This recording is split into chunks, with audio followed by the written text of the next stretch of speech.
जय हिंद दोस्त, मैं competition sir education point EJ में आप लोग का स्वागत है। तो चलिए आज मैं फिजिक्स का पहला चैप्टर स्टार्ट करने जा रहा हूँ, जो चैप्टर का नाम है प्रकाश का प्रवर्तन। देखिए, चैप्टर स्टार्ट करने से पहले जो हेडिंग दिया हो उसके बारे में कुछ बता देता हूँ। सबसे पहले यहाँ प्रकाश का प्रवर्तन। तो प्रकाश का प्रवर्तन हम देखते हैं।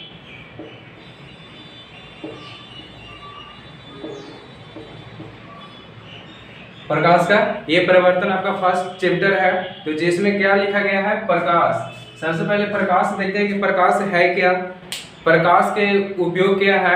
जैसे मान लीजिए किसी वस्तु को हम देखते हैं तो वस्तु को क्यों देखते हैं, कैसे देखते हैं, रीजन क्या है, ये सभी इस वीडियो में आपको बताऊंगा।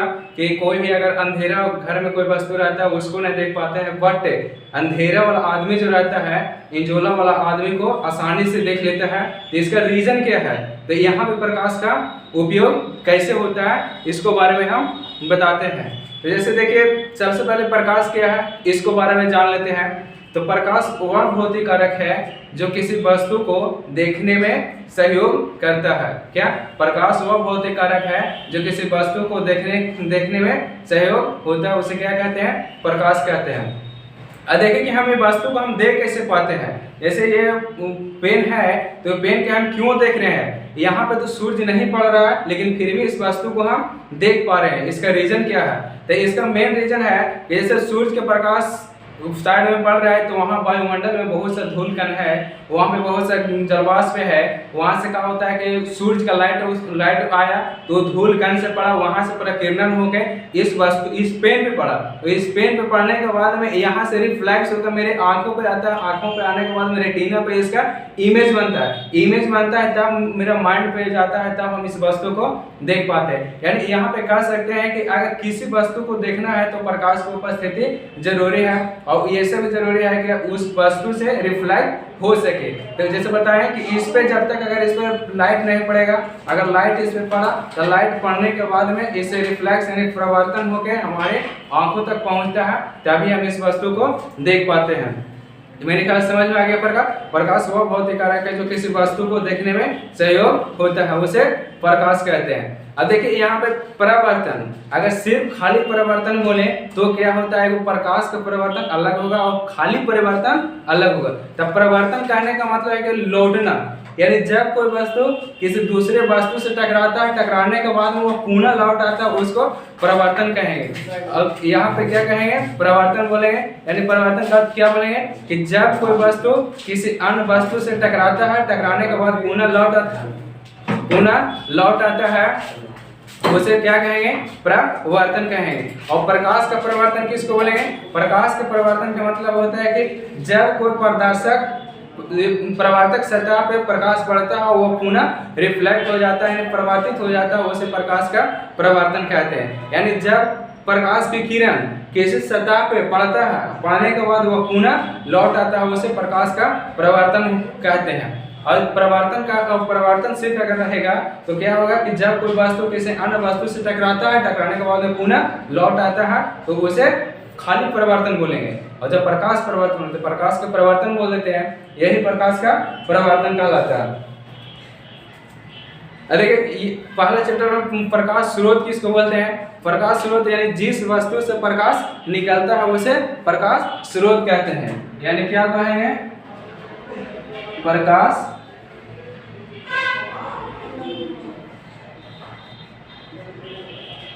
स्रोत क्या है, तो जिस वस्तु से प्रकाश निकलता है उसे प्रकाश स्रोत कहते हैं। जैसे सूरज हो गया, जलती हुई मोमबत्ती, जलती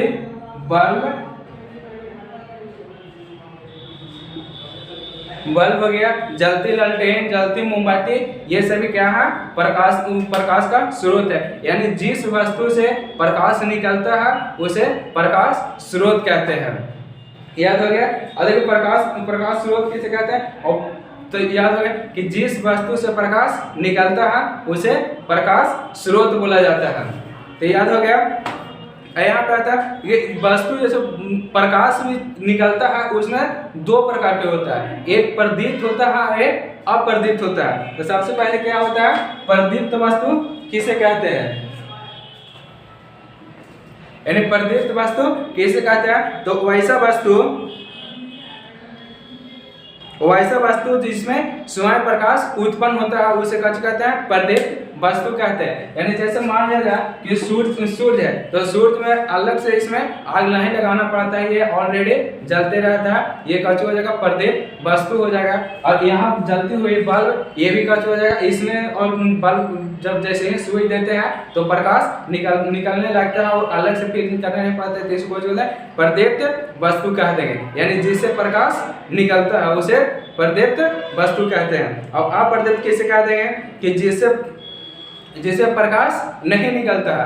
यानी कहने का मतलब क्या है, मान लिया कि बल्ब को मिझा दें तो क्या हो जाएगा, अप्रदीप्त हो जाएगा। तो इसको डेफिनेशन लिख लेते हैं, प्रकाश स्रोत किसे कहते हैं,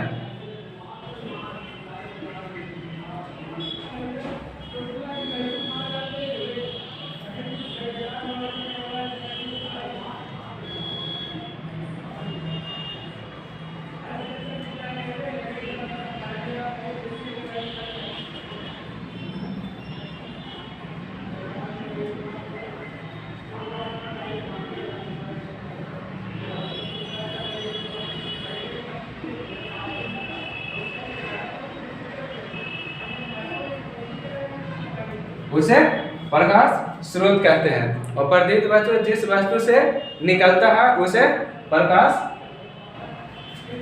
प्रदीप्त वस्तु कहते हैं। और यहाँ पे देखिए एक आता है, क्या चांद है क्या प्रदीप्त वस्तु है, नहीं, चांद प्रदीप्त वस्तु नहीं है, क्योंकि वो जो चांद होता है सूर्य के प्रकाश से ऑब्जॉर्व करता है चांद, तब हमको चमकता है, ना कि उसके पास पहले से प्रकाश रहता है, ऐसा नहीं होता है। तो जो चांद होता है वो सूर्य से प्रकाश को ग्रहण करता है, तब बाद में वो चमकता है, इसलिए हम चांद को अप्रदीप्त वस्तु कहेंगे। देखिए एक प्रकीर्णन होता है। अब प्रकीर्णन किसे कहते हैं, सूर्य किसी बिंदु स्रोत से आ रहे प्रकाश की किरण वायुमंडल में उपस्थित धूल, कण, जलवाष्प इत्यादि से टकराने के बाद चारों दिशाओं में फैल जाता है, उसको प्रकीर्णन कहते हैं। प्रकीर्णन किसको बोलते हैं, प्रकीर्णन कहने का मतलब है कि कोई बिंदु स्रोत से आ रहे प्रकाश की किरण, सपोज अगर सूर्य से प्रकाश आ रहा है तो वायुमंडल में बहुत से धूल कण है, वहाँ पे जलवाष्प है या अन्य गैसेज है, तो उसमें टकराता है, टकराने के बाद में चारों दिशाओं में फैल जाता है, इधर उधर फैल जाता है। इसी क्रिया को कैसे बोलते हैं, प्रकीर्णन बोलते हैं। जैसे प्रकीर्णन, अब किसी वस्तु को यहाँ सूर्य के लाइट ना होते हुए भी इस वस्तु को हम देख पाते हैं, इसका कारण क्या है, प्रकीर्णन के कारण, कि जब प्रकीर्णन उधर से इधर आता है तो इसको ही पड़ रहा, तब हम इस वस्तु को देख पाते हैं। यानी इतना अगर कोई पूछ दे कि जब कोई वस्तु पे सूर्य का प्रकाश नहीं पड़ता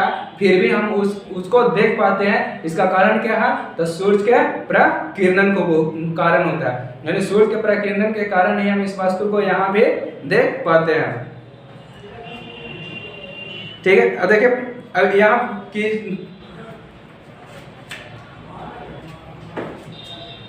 प्रकीर्णन,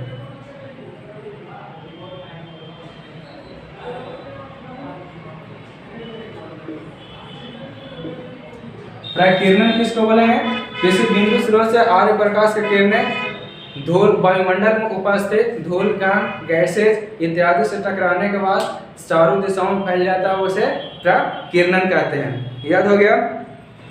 अब देखिए यहाँ पे प्रकाश की किरण पुंज, एक होता है किरण पुंज होता है, यानी किरणों को समूह को किरण पुंज बोला जाता है। जैसे मान लिया जाए कि बहुत सा किरण आ रहा है, ये सब बहुत सा किरण यहाँ पे आ रहा है, तो किरणों को ये समूह हो गया, इसलिए इसको क्या बोलेंगे, किरण पुंज बोलते हैं।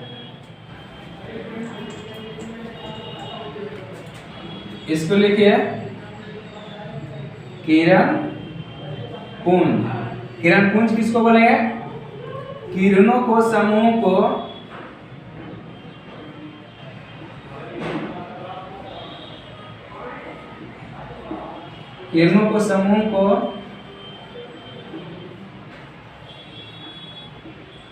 किरणपुंज कहते हैं। तो याद हो गया, किरणों को समूह को किरण पुंज कहते हैं। और किरण 3 प्रकार के होता है, किरण पुंज 3 प्रकार का होता है, जिसे एकदम आसानी तरीका से हमको याद रखना है। इसमें कोई ज़्यादा टफ नहीं होगा, जो बताते हैं उसको खाली ध्यान से सुनते जाना है। तो देखिए, किरण पुंज मुख्यतः 3 प्रकार का होता है। एक होता है समांतर, एक होता है अभिसारी और एक होता है अपसारी। तो देखिए, तीनों को एकदम ट्रिक से याद कर लेंगे, उसमें कोई अति नहीं रहेगा। जैसे पहला में क्या है, अपसारी किरण पुंज, और पहला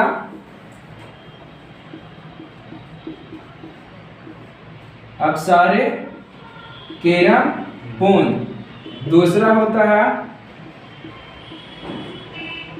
समांतर किरण पुंज, और थर्ड होता है अभिसारी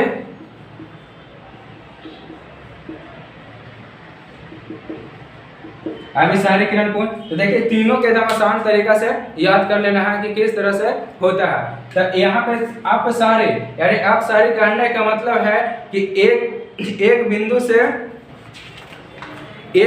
से निकलकर विभिन्न दिशाओं में फैल जाता है, उसे अपसारी कहते हैं। और समांतर किरण पुंज किसको बोलेंगे, कि जो एक दूसरे के पलट जाएगा। यानी कहने का मतलब है कि अपसारी किरण पुंज के मान यहाँ पे एक बिंदु है, तो एक बिंदु से निकलकर विभिन्न दिशाओं में फैल जाता है, इसे कौन बोलेंगे, अपसारी किरण पुंज बोलेंगे। यानी एक बिंदु यहाँ पे था, एक बिंदु से निकल के सभी दिशाओं में फैल जा रहा है, इसको अपसारी किरण पुंज बोलेंगे। और आप समांतर किरण पुंज कैसे बोला है, समांतर कहने का मतलब है कि एक दूसरे के समांतर रहेगा, वो कभी प्रतिच्छेद नहीं करेगा, उसको क्या बोला, समांतर किरण पुंज कह देंगे। जैसे ये हो गया समांतर किरण पुंज हो गया। अब थर्ड में अभिसारी किरण पुंज। देखिए, इसको इधर याद रखना है कि अभिड़, तो इसको ट्रिक से सोचिए तो कि अभिड़ बोलिए, अभिड़ तो भिड़ेगा कब, जब एक दूसरे एक जगह मिलेगा तभी तो भिड़ पाएगा। अभिड़ है ना, तो भिड़ जाएगा, तो भिड़ेगा तो कहने का मतलब है कि चारों तरफ से आके एक बिंदु पे मिल जाएगा, यानी एक बिंदु पे सब वो भिड़ जाएगा, उसको कौन कह देंगे, अभिसारी। तो इसको ट्रिक से भी याद कर सकते हैं कि अभिसारी का मतलब अभिड़, तो भिड़ेगा तो एक आ जाएगा, आके भिड़ेगा। तो यानी कहने का मतलब है कि विभिन्न दिशाओं से आकर एक बिंदु पे जाके मिलेगा, इसे कौन कह देंगे, अभिसारी किरण पुंज बोल देंगे। तो मेरे ख्याल से समझ में आ गया कि आप सारे किरण पुंज कैसे कहेंगे, कि जब कोई प्रकाश की किरण एक बिंदु से निकलकर विभिन्न दिशाओं में फैल जाता है, चारों तरफ फैल जाता है, इस प्रकार के किरण पुंज को आप सारे किरण पुंज बोलेंगे। और समांतर किरण पुंज किसको बोलेंगे, जो ऐसा प्रकाश वैसा किरणों को समूह जो एक दूसरे को समांतर जाता है, उसे समांतर किरण पुंज बोलेंगे। और अभिसारी किरण पुंज किसको बोलेंगे, एक विभिन्न दिशाओं से आने वाली प्रकाश की किरण का समूह एक बिंदु पर मिल जाता है, उसे अभिसारी किरण पुंज कहा जाता है।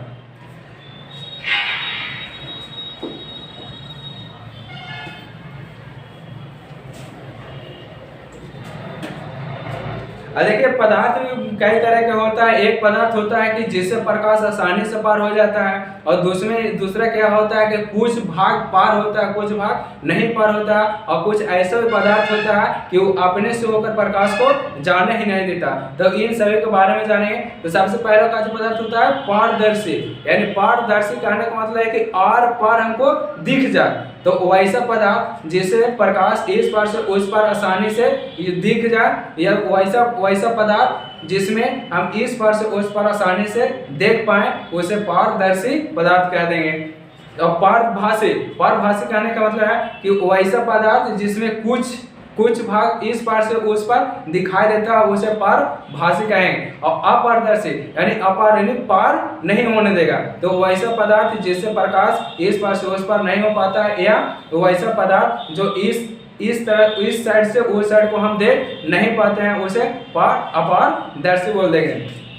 जैसे एक मान लिया जाए कि प्लास्टिक लेते हैं, सवादार प्लास्टिक लेते हैं, तो उसमें हम आसानी से इस पार से उस पार हम देख पाते हैं, और तो उसे पारदर्शी कह देंगे। और पारभासी कहने का मतलब है कि कुछ दिखाई देगा। जैसे कागज पे लगा तेल, अगर कागज पे तेल लगा हुआ है तो उसमें इस साइड से उस साइड देखिए कुछ हल्का धुंधला दिखाई देगा, उसे कौन कह देंगे, पारभासी कह देंगे, कुछ भाग दिखाई देगा। और अपारदर्शी कहने का मतलब है कि वैसा पदार्थ जो इस पर से उस पर नहीं दिखाई देगा उसे अपारदर्शी कहेंगे। जैसे टेबल हो गया, बेंच हो गया, तो इस पार से उस पर हम उससे नहीं देख पाते हैं, इसलिए उसको कौन बोला जाता है, अपारदर्शी बोला जाता है। तो अगर परिभाषा लिखना होगा तो वीडियो को जो स्पीड है उसको स्लो कर दीजिएगा, स्लो करके आराम से लिखा जाएगा परिभाषा में जो बोल रहे हैं ऐसे।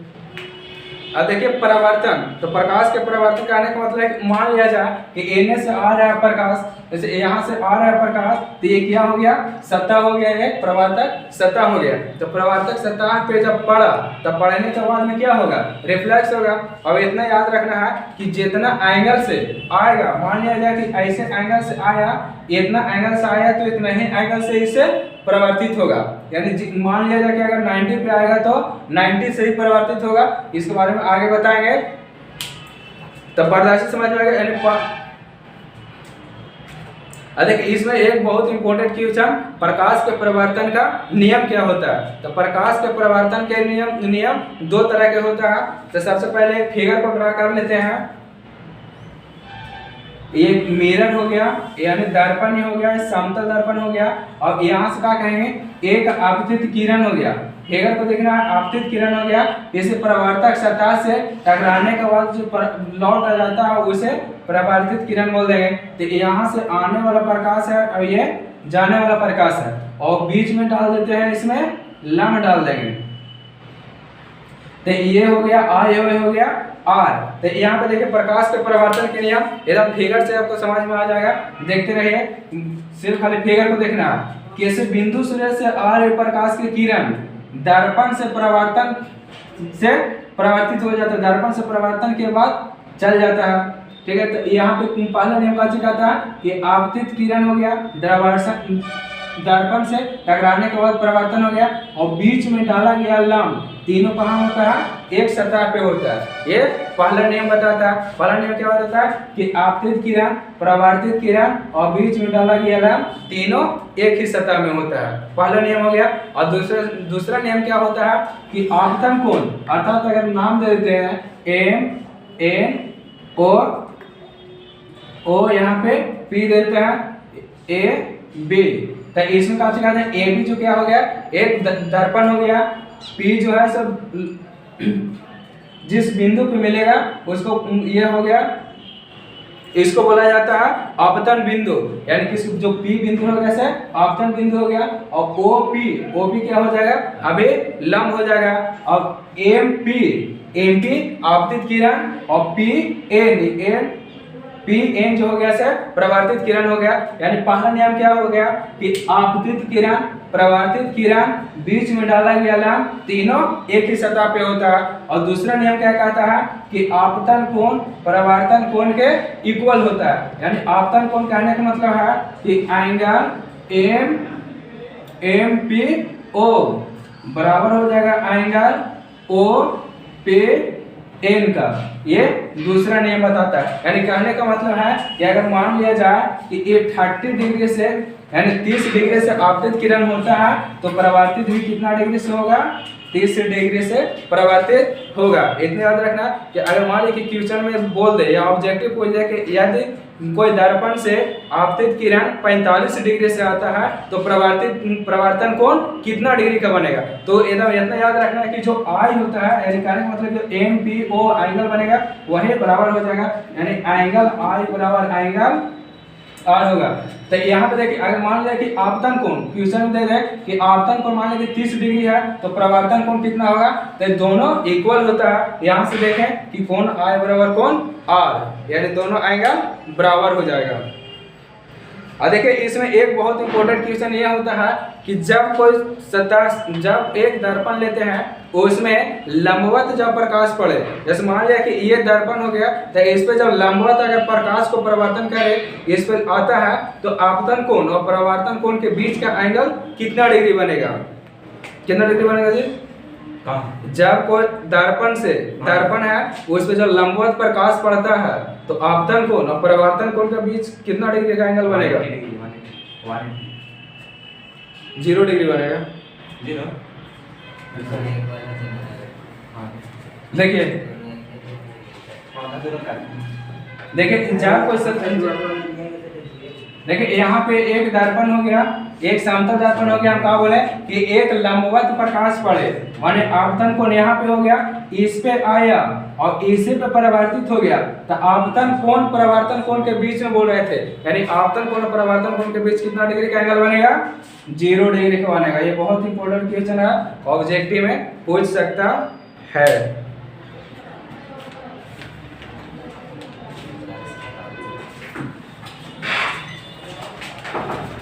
देखिए अब अगला क्वेश्चन आता है प्रतिबिंब।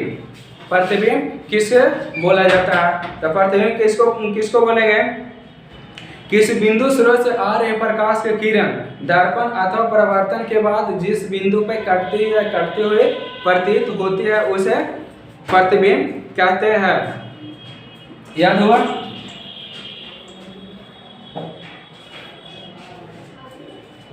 प्रतिबिंब किसको बोलेंगे? तो किसी बिंदु स्रोत से आ रहे प्रकाश के किरण दर्पण अथवा परावर्तन के बाद जिस बिंदु पे कटता है या कटते हुए प्रतीत होते हैं उसे प्रतिबिंब कहते हैं।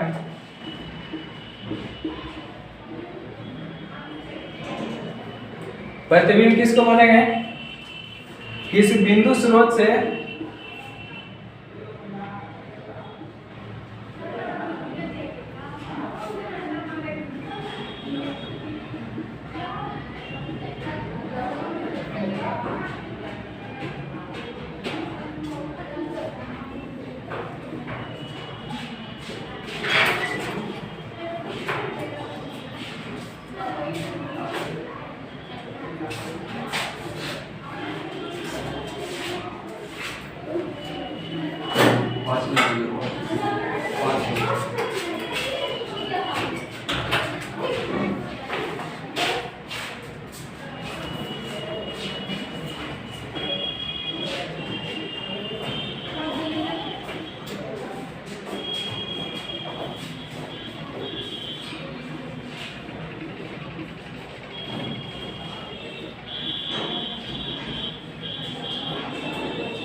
ठीक है, किसी बिंदु स्रोत से आ रहे प्रकाश की किरण दर्पण अथवा परावर्तन के बाद जिस बिंदु पे कटती है या कटते हुए प्रतीत होती है उसे प्रतिबिंब कहते हैं। ठीक है, अब थोड़ा सा इसका खाली पार्ट बता देते हैं। और प्रतिबिंब दो प्रकार के होता है, एक वास्तविक प्रतिबिंब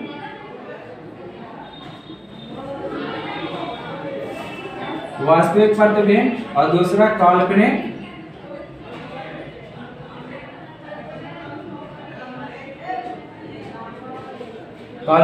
प्रतिबिंब। मुख्यतः दो प्रकार का होता है। ठीक है, अगला वीडियो में इन सभी का परिभाषा लिखाएंगे। जय हिंद।